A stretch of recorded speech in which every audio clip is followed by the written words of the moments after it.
Welcome back, trivia lovers. Today we're diving into some shocking recent events that have been making waves across the country. You might not have heard about this on your local news, and there are some specific reasons why. So buckle up, because we're about to uncover some mind-blowing details that'll have you questioning everything you thought you knew about immigration and law enforcement in America.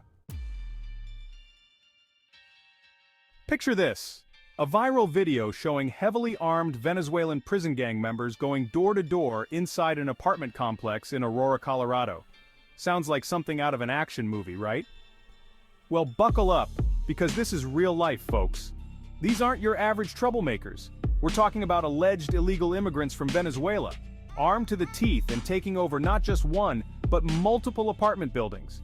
And get this, they're doing it right under the noses of law-abiding, rent-paying residents who are living in fear for their lives and property. Now, you might be thinking, surely the local police would be all over this, right? Well, here's where things get even crazier. According to multiple reports, law enforcement has been eerily hands-off about the whole situation. It's almost like they're paralyzed, unable or unwilling to step in and protect the very citizens they've sworn to serve. But why? That's the million-dollar question, and we're going to dive deep to find out.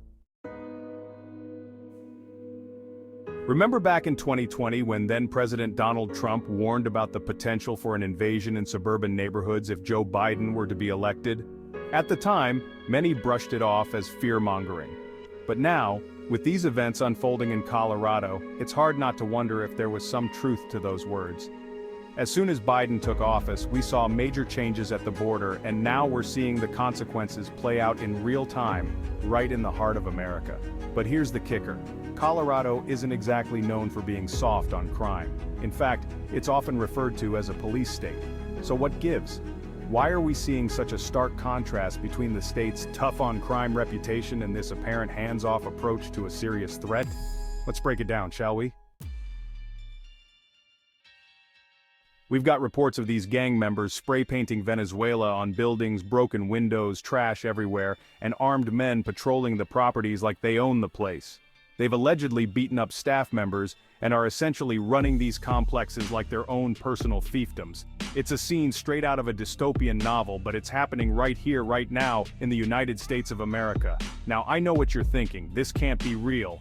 Someone must be exaggerating. But here's the thing. We've got eyewitness accounts, video evidence, and even local officials speaking out about the situation. One Aurora City Council member, Danielle Jurinsky, has been particularly vocal, describing the scene as grim and emphasizing the seriousness of the threat. But it's not just about the immediate danger. This situation raises some serious questions about our immigration policies and vetting processes, along with law enforcement protocols and the very fabric of our society. How did we get to a point where foreign gangs can essentially take over American neighborhoods? What does this mean for the future of our communities, our safety, and our way of life?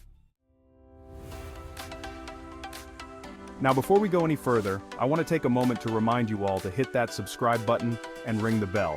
Trust me, you're not going to want to miss our upcoming videos where we'll be diving even deeper into this issue and exploring its far-reaching implications.